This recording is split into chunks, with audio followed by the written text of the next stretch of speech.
سبحان اور یہ مجلسیں ختم ہونے سے پہلے ان سب کی مغفرت ہو جاتی بیٹھنے والے کی بھی اور آنے والے کی بھی، کیونکہ یہ مجلس ایسی مجلس ہے کہ جس طرح زمین والوں کے لیے آسمان کے تارے چمکتے ہیں، اسی طرح آسمان والوں کے لیے یہ مجلسیں چمکتی ہیں۔ میرے بھائیوں، ہم سب کا جڑنا، ہم سب کا ملنا، ہم سب کو یہ باتیں سننا اللہ کو پسند ہے، اور اللہ شاید یہ بات ہمیں سنانا چاہتا ہے اور پہنچانا چاہتا ہے، تاکہ کل جب سوال اور جواب کے میدان میں پیش گوئی ہو تم اللہ سے کوئی بہانہ نہ کر سکے۔ اسی لیے اللہ نے ہم سب کو توفیق دی اور تھوڑی دیر بیٹھنے کی توفیق دی کہ تھوڑی دیر اللہ کا ذکر کیا جائے، اللہ کی بڑائی کی جائے اور اللہ کو پہچانا جائے، کیونکہ ہر چیز کا ایک مقصد ہوتا ہے، اور ہمارا آپ سب کا مقصد ہے کہ کس طرح سے ہم سب جنت اور بلکہ جنت الفردوس میں جانے والے ہو جائیں۔ جب انسان سے کہا جائے کہ کون کون جنت جانا چاہتا ہے تو ہمارا خیال ہے کہ سارے لوگ ہاتھ اٹھا دیں گے، کیونکہ ہر انسان جنت میں جانا چاہتا ہے، ہم سب جنت میں جانا چاہتے ہیں، اور اللہ تبارک و تعالیٰ سے دعا ہے کہ اللہ تعالیٰ ہم سب کو اسی طرح سے جنت الفردوس میں جگہ عطا فرمائے۔ میرے بھائیوں، جنت میں تو ہمیں جانا ہے، ہاتھ بھی اٹھا سکتے ہیں، لیکن اس سے پہلے ہمیں اپنی زندگی پر، اپنے آپ پر غور و فکر کرنی ہے کہ کیا ہمارا مقصد یا ہماری زندگی یا ہمارے اعمال جنت میں جانے والے ہیں۔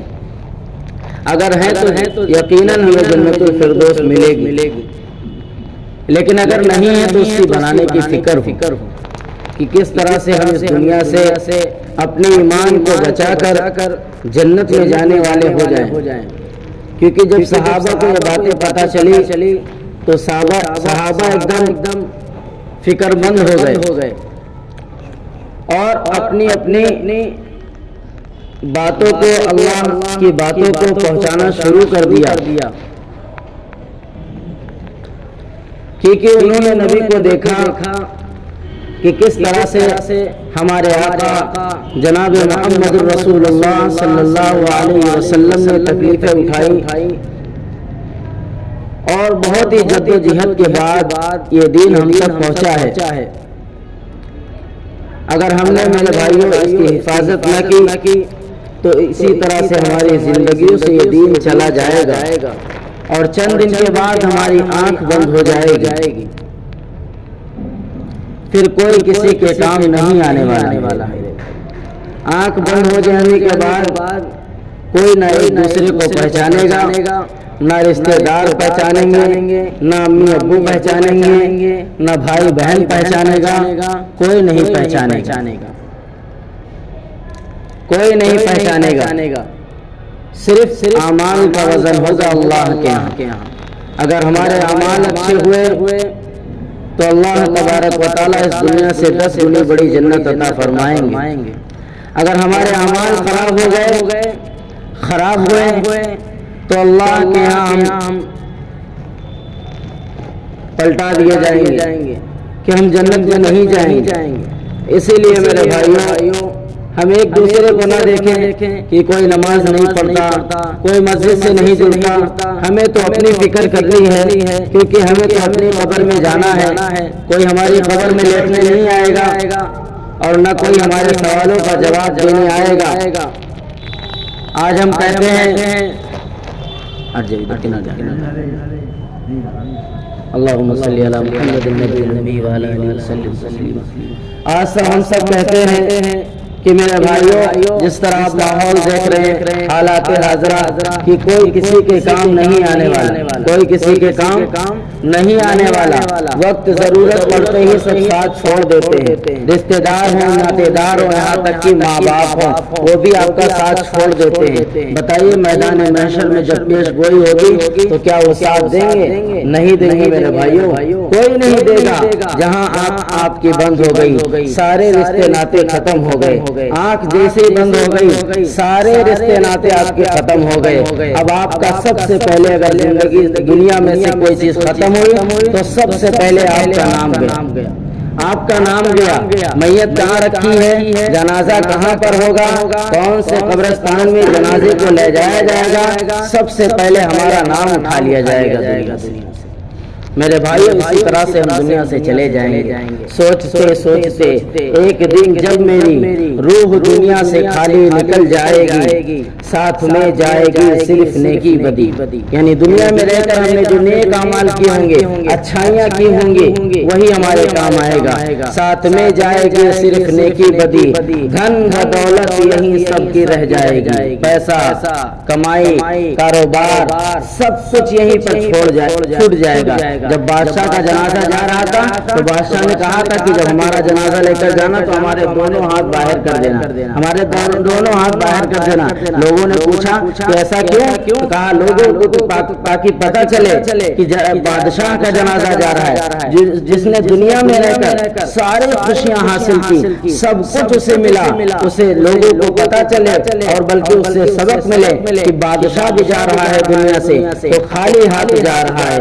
تو ہمیں سبق لینا ہے میرے بھائیوں، کیونکہ ہم خالی ہاتھ آئے تھے اور خالی ہاتھ جائیں گے۔ جب قبر کے اندر ہمیں رکھا جائے گا میرے بھائیوں پترے لگ جائیں گے، اوپر سے مرچیاں ڈال دی جائیں گی، اچانک سے ہمارے اندر روح آ جائے گی اور ہم سے پوچھا جائے گا من ربو کا، من دین کا، من نبیوں کا، ہم کیا سوال کا جواب دے پائیں گے؟ کیونکہ قبر کے اندر پہنچتے ہی ہماری زبان کو عربی کر دیا جائے گا، ہماری زبان کو عربی کر دیا جائے گا۔ اگر ہم ان سوالوں کو پرچے پہ لکھوا لیں یا اس کو ہم رٹا مار کر یاد کر لیں پھر بھی میرے بھائیوں ہم سوالوں کا جواب نہیں دے سکتے، کیونکہ جو بھی ہماری زندگی میں، جو بھی ہماری میموری میں فیڈ ہوگا، جو بھی ہم نے زندگی میں گزارا ہوگا وہی میرے بھائیوں نکلے گا۔ اسی لیے اپنی عقل مند شخص وہ ہے جو موت سے پہلے موت کی تیاری کر لے۔ میرے بھائیو جب جنازہ لے جایا جاتا ہے اگر اس کے اوپر ایک مکھی بھی بیٹھ جاتی ہے تو بتاتے ہیں اتنا زیادہ وزن ہو جاتا ہے جیسے احد پہاڑ اس کے اوپر لاد دیا ہوگا، اتنا زیادہ وزن ہو جاتا ہے۔ میرے بھائیو ہم غور فکر کریں کہ اگر چند منٹ کے بعد یا چند گھنٹے کے بعد ہماری آنکھ بند ہو جاتی ہے، ہماری آنکھ بند ہو جاتی ہے پھر کیا ہوگا میرے بھائیو؟ لوگ ہمیں نہلائیں گے، لائیں گے، قبرستان تک لے جائیں گے، یہاں تک کہ قبر کے اندر لٹا دیں گے۔ جو ہمارے رشتے دار جائیں گے، جو ہمارے پہچاننے والے جائیں گے وہ بھی ساتھ چھوڑ کر چلے آئیں گے۔ جو آج لوگ کہتے ہیں نا کہ ہم تو زندگی بھر ساتھ رہیں گے آپ کے، جو ہم آپ سے زندگی بھر ساتھ رہیں گے، ہمارے بچے کہتے ہیں، ہماری بیوی کہتی ہے، ہماری ماں کہتی ہے، کیا کہتی ہے کہ ہم تو آپ کے ساتھ زندگی بھر رہیں گے۔ نہیں میرے بھائیو، زندگی بھر تو کوئی ساتھ نہیں رہنے والا۔ آپ کو ایک خلاصہ بتاتا ہوں، مختصر سی بات رکھ کر آپ کو ایک خلاصہ بتاتا ہوں۔ ایک بزرگ میاں گشت کر رہے تھے اور لوگوں سے بتا رہے تھے کہ میرے بھائیو آخرت کی تیاری کرو، اللہ کو پہچانو، اللہ کی اطاعت کرو، اللہ کی فرما برداری کرو۔ کوئی کسی کے کام آنے والا نہیں، کوئی کسی کے کام آنے والا نہیں۔ ان کی عورت چپکے سے دیکھ رہی تھی، سن رہی تھی اور اس کے کان کھڑے ہو گئے۔ یہ کیا میرے پتی کو بتایا جا رہا ہے، یہ کیا میرے پتی کو سکھایا جا رہا ہے؟ ہم لوگ تو ساتھ میں ہیں نا، ہمارے بچے بھی تو ساتھ میں ہیں، ہمارے رشتے دار بھی تو ساتھ میں ہیں، ایسا کیوں بتایا جا رہا ہے؟ تو عورت نکل کے آئی، بزرگ میں آپ کیا بتا رہے ہیں کہ کوئی کسی کے کام آنے والا نہیں؟ کہا ہاں کوئی کسی کے کام آنے والا نہیں، نہ کوئی دنیا میں کام آئے گا اور نہ کوئی آخرت میں کام آئے گا۔ ان کی بیوی نے کہا نہیں ایسا نہیں ہے، ایسا نہیں ہے، ہم تو زندگی بھر ان کے ساتھ رہیں گے اور موت کے بعد بھی ہم گواہی دیں گے کہ اللہ یہ میرے شوہر ہیں، ہمیں بھی جنت دے دیجیے اور ان کو بھی جنت دے دیجیے۔